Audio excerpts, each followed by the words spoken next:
waxay sii daayeen warbeen abuura oo laga dhigay dadkii ku noolaa laascaanood kuwo rabshad wadayaal ah.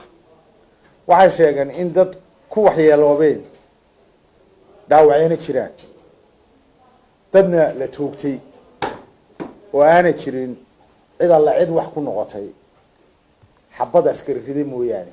waa maxaan ku dhahdaa rabasha buuqii markii soo buuq yani jiray mooyaane aana wax jirin, wax la toogtay iyo wax dhaawaca iyo wax kala toonna aanu maxaan ku dhahdaa aanu midna jirin.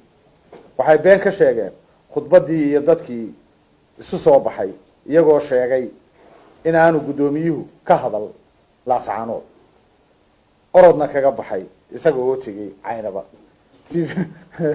tviyada qaranka ummadda jamhuuriyadda somaliland oo dhamina ay khudbadiisii oo dhamaystiran guddoomiyaha xisbiga kulmiye mujaahid muuse bixi cabdi aana musharaxa madaxweynuhu khudbad dhamaystiran oo maxaan ku dhahdaa reer laascaanood oo dhami majoritigooda ay dhegaysteen, ummadda oo dhan loo sii wada daayay. waxa ay sheegeen inta ay duubeen taageerayaashii xisbiga kulmiye ayay dul saareen cod ah taageerayaasha wadani oo aanay ulahayn maalintaas maxaan ku dhahdaa wax ololaha maalintaas jiray. sidaa ka warqabtaan maalin walba xisbibaa ololaha u leh, dabeedna xisbi kale lama baahin karo, ololihiisa tvna ma baahin karo. la yaab kale waxa weeye laba cod bay isdul saareen oo cod hore oo wadani leeyahay iyo cod iyo taageerayaashii maxaan ku dhahdaa baalkii kulmiye oo de yani forgery oo wax dee maxaan ku dhahdaa loo dulqaataa.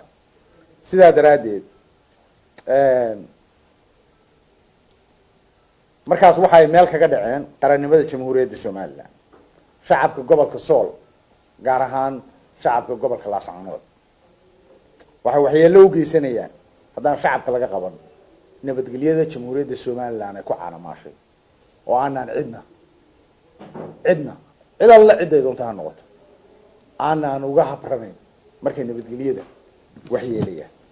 cid walba warbaahinta jamhuuriyadda somaliland inaan uga digayno dhammaan inta ay leegyihiin inaanay qarannimada jamhuuriyadda somaliland iyo nabadgelyada jamhuuriyadda somaliland aanay maxaan ku dhahdaa waxba yeelin.